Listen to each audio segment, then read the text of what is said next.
Un drone MQ-9 Reaper surgit au-dessus du Sahel, silencieux, et rate sa cible de quelques mètres.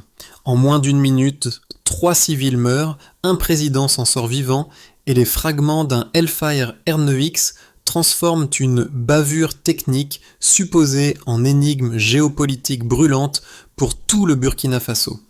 Que signifie vraiment cette frappe manquée pour celles et ceux qui regardent Ibrahim Traoré défier l'ordre établi et se demandent comment un attentat raté peut redistribuer les cartes de la souveraineté africaine? Le ciel s'est refermé ce matin-là, mais la brèche politique, médiatique et symbolique reste grande, ouverte et dérangeante. Ce qui s'est joué ce matin-là dépasse largement la trajectoire d'un missile, c'est l'équilibre fragile entre transparence, puissance et souveraineté qui s'est fissuré au grand jour. La promesse implicite de cette enquête, comprendre comment une frappe ciblée peut devenir un révélateur continental, devient la clé pour mesurer l'ampleur du bouleversement auquel le Burkina Faso fait face. Car si l'attaque manquée a déjà déclenché un débat régional, le véritable enjeu repose sur une question beaucoup plus profonde. Jusqu'où une nation africaine peut-elle aller lorsqu'elle décide de confronter des forces extérieures opérant dans l'ombre? Et surtout, que se passe-t-il lorsque cette décision, portée par un État du Sahel, commence à inspirer des voisins longtemps résignés à subir les dynamiques stratégiques imposées de l'extérieur? Voici un détail particulier. Un détail issu des débris du missile pourrait reconfigurer toute la narration autour de l'incident, et il n'a pas encore été expliqué publiquement. Les premières images récupérées après l'attaque révèlent un élément inattendu. Le Hellfire R9X ne s'est pas seulement écarté de 3 mètres, il a suivi une trajectoire anormale dans les dernières 0,8 secondes, signe d'un guidage contesté. Et un second détail, passé sous silence dans les premières heures, montre qu'un second vecteur aérien suivait le convoi à une distance constante de 21 km. À partir de là, la ligne du temps change complètement. Le matin où Ibrahim Traoré échappe de peu à la mort n'est plus simplement un épisode militaire ambigu, c'est le point d'entrée dans une chaîne causale où se mêlent autonomie stratégique, lecture contradictoire des acteurs extérieurs et recomposition progressive du rapport de force au Sahel. Les premières communications officielles parlent d'un incident isolé, mais les analyses régionales, elles, mettent en avant un glissement plus large. La région bascule d'une ère d'intervention à une ère de contestation ouverte des anciennes structures d'influence. Dans les heures suivant la frappe, le Burkina Faso entame un travail minutieux sur les fragments du missile, les relevés radars et les traces électromagnétiques laissées par le drone. Ce n'est pas seulement un acte technique, c'est un signal envoyé à ceux qui pensaient que l'événement s'éteindrait dans le flou habituel des opérations extérieures. La demande de transparence publique provoque immédiatement un effet domino. Les armées voisines, déjà échaudées par des années d'opérations internationales mal coordonnées, commencent à réévaluer leurs propres protocoles d'autorisation aérienne. Au même moment, le silence occidental crée un vide interprétatif que les observateurs africains remplissent vite. Si une frappe de précision peut transpercer l'espace aérien d'un État souverain sans justification claire, qu'est-ce que cela dit des dynamiques géopolitiques que traverse le Sahel? Ce questionnement se propage dans les analyses, les médias régionaux, puis dans les cercles diplomatiques. Ainsi, la tentative d'éliminer un homme se transforme en pivot narratif. Elle ouvre un espace où se dévoile une Afrique, prête à examiner, pièce par pièce, les mécanismes qui ont longtemps défini ou limité sa marge d'action. Dans ce nouvel espace de tension, 2 scènes brèves permettent de comprendre comment l'affaire dépasse le simple terrain militaire. D'abord, au sein de l'équipe rapprochée, un officier chargé de la coordination aérienne décrit le moment où l'alerte est tombée, non pas une panique, mais un basculement immédiat vers la collecte et la sécurisation des données, comme si chacun savait que la réponse du Burkina Faso serait observée à l'échelle régionale. Cette attitude, calme mais méthodique, agit comme un premier repère narratif. La crise n'a pas déclenché de repli, elle a enclenché un recentrage stratégique. Ensuite, un second témoignage, issu d'un analyste civil, montre comment la population a interprété l'événement. Pour beaucoup, la frappe manquée confirme une réalité déjà pressentie. Lorsque les drones armés opèrent sans autorisation, c'est la souveraineté nationale entière qui vacille. La diffusion rapide des images et des résidus du missile crée un effet miroir, révélant un public qui ne veut plus seulement savoir qui a tiré, mais pourquoi et dans quel cadre. Ces deux microcas soulignent un même point. Dès les premières heures, la réponse s'est construite autour de la maîtrise de l'information et de la volonté de reprendre la main sur la narration. Le positionnement d'Ibrahim Traoré dans les déclarations officielles, sobres mais fermes, renforce cette dynamique. Il ne s'agit pas d'un geste isolé, mais d'une manière d'assumer que la bataille pour la souveraineté commence souvent par la clarification des faits. Au bout du compte, l'impact précoce de l'attaque ne se mesure pas seulement au débris du missile, mais à l'émergence d'un réflexe collectif. Protéger les données, protéger le récit, protéger la légitimité. Un enchaînement simple, mais décisif. L'attaque commence dans un silence vertigineux. Le drone MQ-9 Reaper entre dans l'espace aérien sans autorisation, maintient une altitude stable, puis active sa séquence finale. Le Hellfire Air9X est libéré quelques secondes plus tard, tranchant l'air avec une trajectoire qui, selon les relevés locaux, dévie légèrement avant d'impact. Ibrahim Traoré se trouve alors dans un convoi en mouvement lent, une configuration normalement peu compatible avec un tir de précision non annoncé. 3 civils meurent instantanément lorsque le missile frappe un véhicule sans importance stratégique. La confusion, d'abord locale, se propage immédiatement parmi les unités de surveillance du Burkina Faso, qui tentent d'identifier l'origine exacte de la frappe. Chaque seconde compte, car la présence d'un drone armé non signalé implique un risque d'engagement additionnel. Les protocoles de protection présidentielle passent en mode renforcé, mais aucun tir de riposte n'est déclenché. Le mot d'ordre est de comprendre avant d'agir. Les premières contradictions émergent en moins de 20 minutes. Les signaux radars montrent une signature aérienne correspondant à un vecteur unique, mais les données électromagnétiques suggèrent une interaction non expliquée. Les équipes techniques récupèrent des fragments du Air9X dont l'angle de pénétration ne correspond pas aux hypothèses initiales. Au niveau politique, un silence extérieur inhabituel prolonge la zone d'ombre. Aucune puissance ne revendique ni ne commente la frappe. Ibrahim Traoré reçoit les premières analyses consolidées et choisit une ligne d'action surprenante: tout rendre public. Cette décision inverse la dynamique habituelle des incidents de ce type, car elle retire au narratif extérieur l'avantage de l'opacité. Les chaînes locales diffusent les images des débris, et les populations du Sahel réagissent rapidement à ce qu'elles interprètent comme un dépassement grave des limites légitimes d'intervention. Les chancelleries africaines demandent des clarifications, tandis que diverses forces occidentales adoptent une posture d'attente prudente. Le pic de tension ne vient pas de la frappe elle-même, mais de la collision entre deux visions de la souveraineté, celle imposée depuis l'extérieur et celle revendiquée depuis le continent. Les heures suivantes structurent un basculement durable. Les données scientifiques rassemblées par les équipes burkinabées circulent entre plusieurs capitales africaines. Le Mali et le Niger se manifestent rapidement, rappelant leurs propres épisodes d'incursions aériennes et leurs frustrations accumulées. Une convergence politique se forme. Si une frappe de précision peut viser un chef d'État sans mandat clair, alors chaque nation du Sahel est potentiellement exposée. Les médias africains amplifient l'affaire, créant une pression régionale inédite. Ibrahim Traoré, dans ce contexte tendu, refuse l'escalade militaire et privilégie une réponse méthodique, fondée sur la preuve. Cette maîtrise suscite un soutien populaire qui dépasse les frontières du Burkina Faso. Le débat se déplace alors vers un terrain beaucoup plus vaste. Comment redéfinir la gestion du ciel africain ? Les discussions explorant la création d'un réseau continental d'alerte, la mutualisation des données radars et l'établissement d'un cadre commun de surveillance. Le séisme initial, un missile manqué, laisse place à un aftershock politique, l'affirmation croissante d'une souveraineté africaine assumée. Et la question suspendue, celle qui ouvre le prochain arc narratif, devient incontournable. Qui contrôlera réellement les airs du Sahel dans les mois à venir ? La compréhension technique de l'attaque change dès que les premières mesures chiffrées sont stabilisées. La baseline montre que le drone évoluait à une altitude moyenne de 4900 mètres, une hauteur trop élevée pour justifier un tir chirurgical sans coordination locale. Cette altitude inhabituelle indique une volonté de limiter la détection précoce par les radars burkinabés.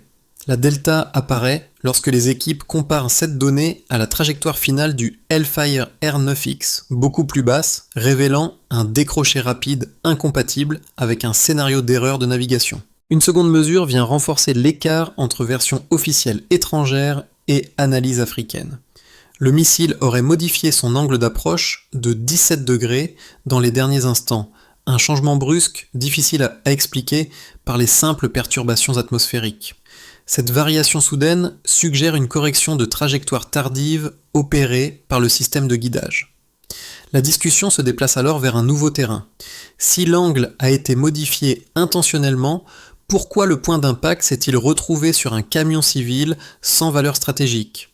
Une troisième donnée, confirmée après le relevé électromagnétique du site, signale une présence seconde. Un écho lointain émis à 21 km du point d'impact dessine la possibilité d'un vecteur auxiliaire. Cette distance stable dans le temps renvoie à un appareil évoluant en soutien d'observation plutôt qu'à un drone isolé. Les analystes notent que ce type de configuration ne correspond pas aux opérations antiterroristes classiques menées dans la région ces dernières années. Ces trois chiffres, mis ensemble, ne suffisent pas à nommer un responsable, mais suffisent largement à invalider la thèse d'une bavure technique. Ils replacent surtout la tentative d'élimination dans un cadre plus large, celui des opérations extérieures menées dans des zones où les États africains ne maîtrisent pas entièrement leurs cieux. Pour le Burkina Faso, la première conséquence est claire. La gestion de l'espace aérien devient une question de sécurité nationale urgente. La réponse politique suit toutefois une voie inattendue. Ibrahim Traoré refuse de se laisser enfermer dans une lecture strictement militaire de l'incident et insiste sur la publication intégrale des données.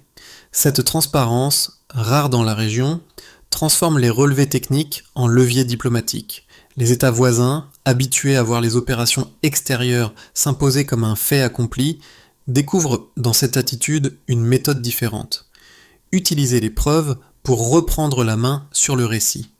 Les faits se propagent rapidement. Les capitales du Sahel demandent à comparer leurs bases de données radar avec les éléments fournis par Ouagadougou.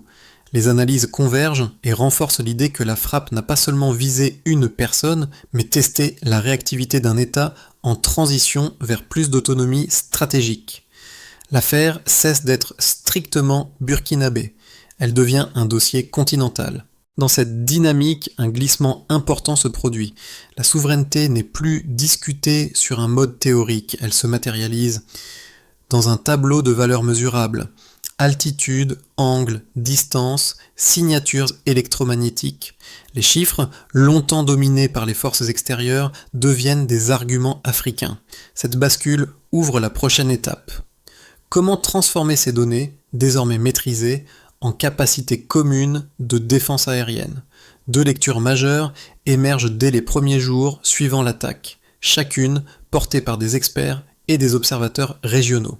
La première soutient que la frappe contre le convoi présidentiel relève d'une opération ciblée mal exécutée. Selon cette vision, le drone MQ-9 aurait agi dans un cadre élargi de lutte contre le terrorisme et la présence d'Ibrahim Traoré dans la zone aurait créé une confusion qui aurait conduit au tir. Les partisans de cette thèse invoquent l'historique des opérations menées dans le Sahel, souvent marquées par des zones grises opérationnelles où les mandats, parfois flous, se superposent. Leur argument central repose sur l'idée qu'un appareil opérant en haute altitude, engagé dans une mission urgente, peut produire une erreur de ciblage lorsque les communications locales sont insuffisantes. La seconde lecture va dans une direction opposée. Pour d'autres analystes africains, l'usage d'un Hellfire R9X, une arme de précision rare conçue pour des éliminations ciblées sans explosion, ne correspond pas à une mission antiterroriste classique. Le choix d'une telle munition indique une volonté de limiter les dommages collatéraux tout en atteignant une cible de haute importance. La trajectoire modifiée, les données radar et le silence des puissances extérieures renforcent cette hypothèse. Dans cette perspective, la frappe n'est pas accidentelle. Elle s'inscrit dans un jeu d'influence où l'élimination d'un dirigeant perçu comme trop indépendant pourrait servir de signal aux autres nations du Sahel. La réponse se construit en examinant les éléments publics fournis par le Burkina Faso. Les fragments du missile, l'analyse de l'altitude du drone et l'écho électromagnétique secondaire ne valident pas définitivement la seconde hypothèse, mais affaiblissent fortement la première. Si une erreur avait été commise, une communication rapide des forces impliquées aurait permis d'éviter la crise diplomatique. Or, aucun acteur n'a pris la parole, et le mutisme persistant reste incompatible avec la logique opérationnelle antiterroriste habituelle. Ainsi, le Stillman ne désigne pas un coupable, mais met en lumière un fait solide. Les données techniques contredisent la version la plus rassurante et renforcent la nécessité d'une transparence renforcée dans la gestion des opérations extérieures au Sahel. Une bascule nette apparaît. Le moment où les données consolidées sont présentées au cercle restreint du pouvoir burkinabé marque un tournant. La frappe cesse d'être un incident militaire pour devenir un révélateur politique d'une ampleur inattendue. Les analystes comprennent alors que la combinaison altitude-angle-présence secondaire forme un schéma cohérent, incompatible avec la thèse d'une mission antiterroriste isolée. Ce qui surgit à mi-parcours, c'est la portée continentale du geste d'Ibrahim Traoré. En publiant les preuves, il transforme une attaque ciblée en levier stratégique pour redéfinir la souveraineté africaine. La dynamique change immédiatement, car la lutte ne concerne plus un seul État, mais un espace entier dépendant de la maîtrise de son ciel. Les capitales voisines réclament l'accès aux données, cherchant à comparer leurs propres relevés avec celles du Burkina Faso. Cette démarche révèle une inquiétude partagée. Si un drone peut opérer ainsi sans autorisation, alors aucune nation du Sahel n'est véritablement protégée. La révélation médiane ne porte donc pas sur un nouveau chiffre, mais sur un changement d'échelle. Un incident ciblé devient un miroir politique, et un homme visé devient un vecteur de recomposition stratégique. Les conséquences de la frappe manquée se déclinent en 4 dynamiques distinctes, chacune révélant une facette du basculement enclenché au Sahel. Au Burkina Faso, l'effet immédiat apparaît dans l'organisation étatique. Les services de sécurité renforcent leurs protocoles d'alerte, établissent de nouveaux corridors aériens surveillés et revoient la chaîne de validation des survols étrangers. Les populations, marquées par la mort de 3 civils, interprètent l'attaque comme un signal brutal. Le pays doit sécuriser son espace aérien sans dépendre d'acteurs extérieurs. Ibrahim Traoré s'appuie sur ce mouvement pour légitimer des mesures structurantes qui dépassent la seule gestion de crise et évoluent vers une politique pérenne de souveraineté. Le débat public se transforme alors en moteur d'unité interne, et les segments militaires comme civils convergent vers un même objectif, réduire les angles morts stratégiques qui ont rendu l'attaque possible. Au niveau régional, l'incident fonctionne comme un rappel brutal de vulnérabilité partagée. Le Mali, le Niger et d'autres pays du Sahel voient dans la frappe une illustration d'un problème commun, l'incapacité à contrôler totalement leurs cieux. Les données publiées par le Burkina Faso deviennent une base de travail régionale et les armées voisines identifient des similitudes entre leur propre relevé radar et l'épisode burkinabé. Les discussions s'accélèrent autour d'un réseau conjoint de veille aérienne, préfigurant une forme de bouclier sahélien inédit. Cette dynamique est renforcée par le soutien politique ouvert envers Ibrahim Traoré, dont la posture de transparence fait écho à des demandes régionales de longue date. Sur l'ensemble du continent, l'affaire acquiert une portée symbolique. Plusieurs gouvernements africains dénoncent implicitement les opérations extérieures non déclarées et expriment leur soutien au Burkina Faso. L'Union africaine relaie la nécessité d'enquêtes indépendantes et de clarification sur les règles d'engagement aérien dans les zones sensibles. Les opinions publiques africaines interprètent la réaction burkinabé comme une affirmation rare de souveraineté assumée, ce qui renforce la position d'Ibrahim Traoré comme figure émergente d'un courant politique panafricain. Ce glissement nourrit un imaginaire collectif où l'unité africaine devient non plus un slogan, mais une réponse pragmatique aux menaces contemporaines. Dans les chancelleries occidentales, l'incident crée un malaise discret.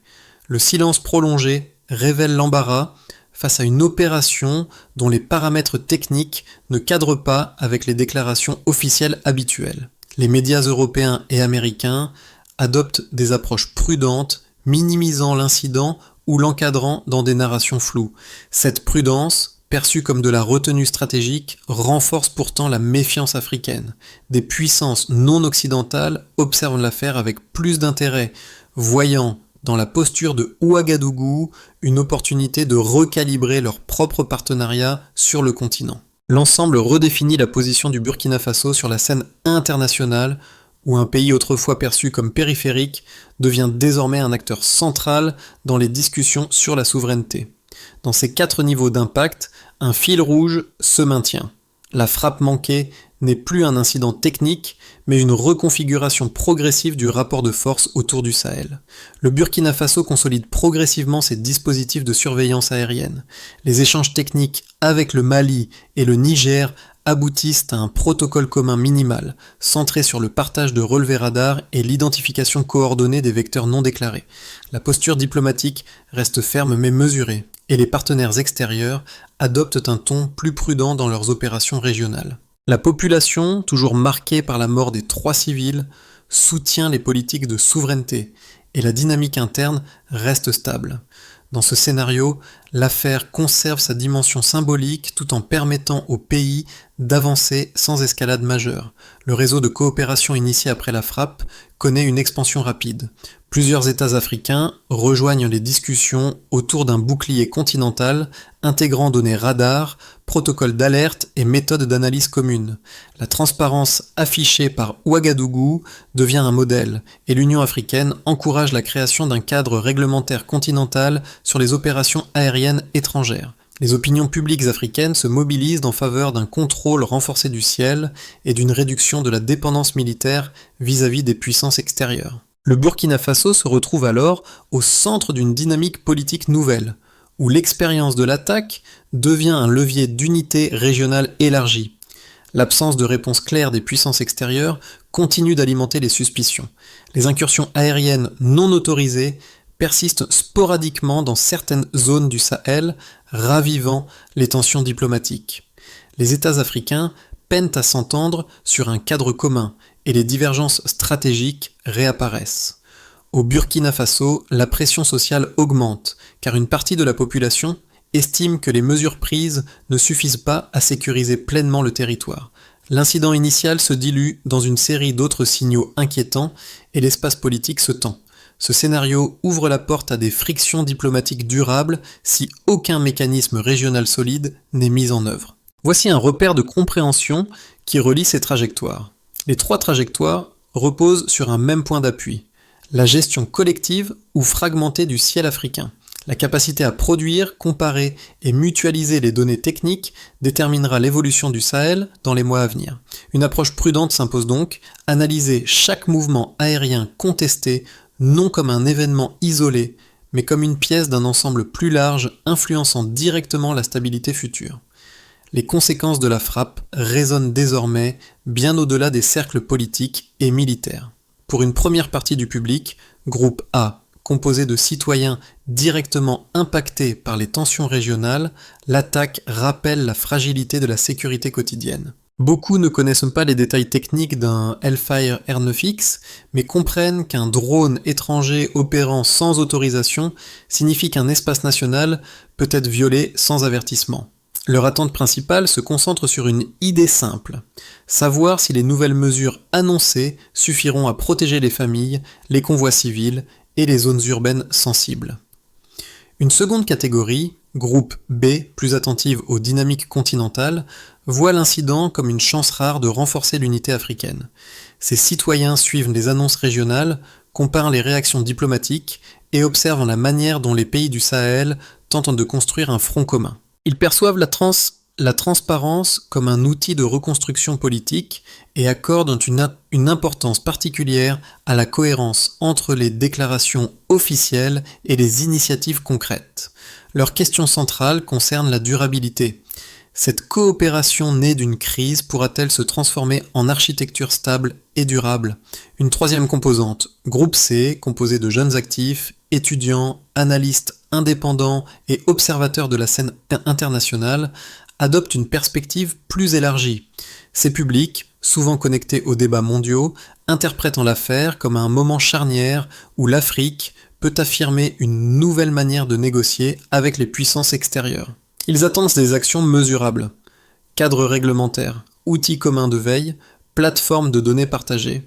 Pour eux, la souveraineté n'est pas un slogan, mais un ensemble de mécanismes concrets permettant de réduire les angles morts décisionnels. Ces 3 angles montrent que, au-delà du choc initial, l'attaque devient un test révélateur. Comment un pays gère l'incertitude, comment une région transforme une crise en coordination, et comment un continent redéfinit son rapport aux puissances mondiales.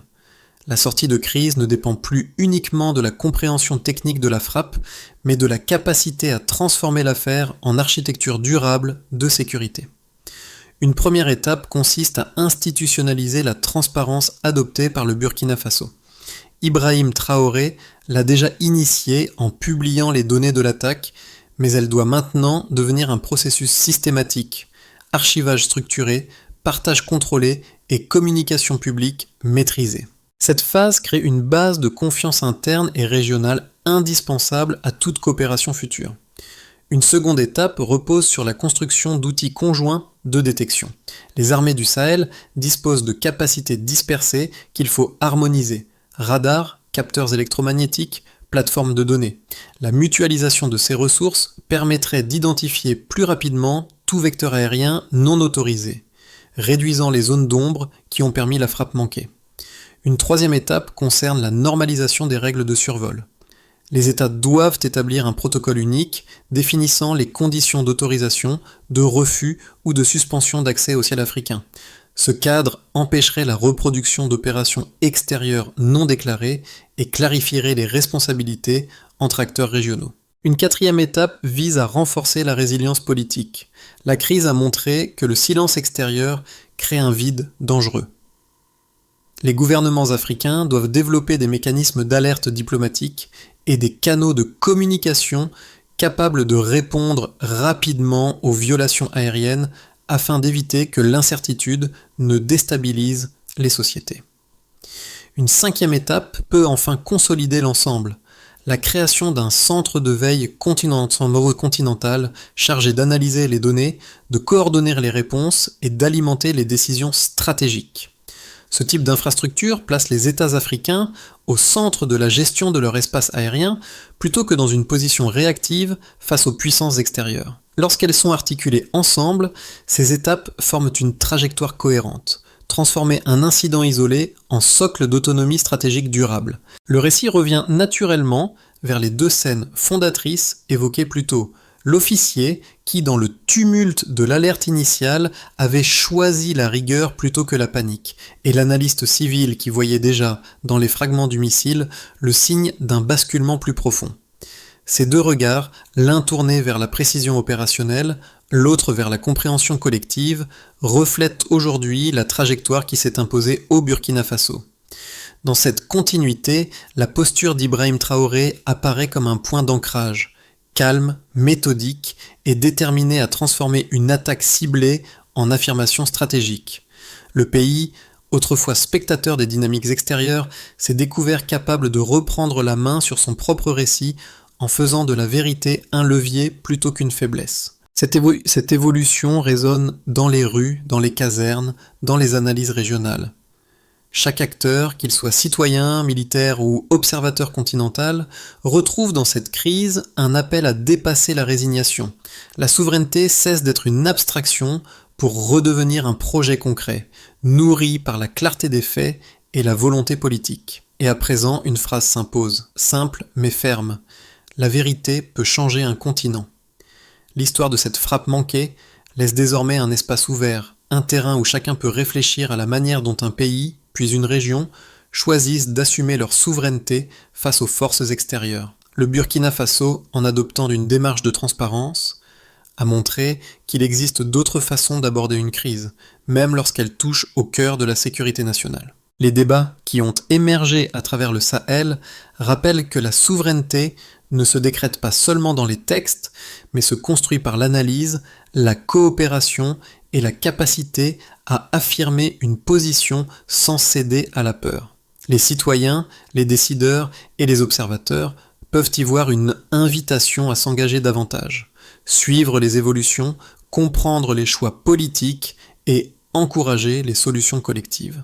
Le moment présent ouvre donc une question essentielle. Comment renforcer, chacun à son niveau, cette dynamique qui vise à rendre le continent plus maître de ses décisions? Les échanges, les discussions et les réflexions partagées deviennent les premiers outils de cette démarche. Alors, en tant que spectateur actif, quelle serait votre place dans cette conversation ?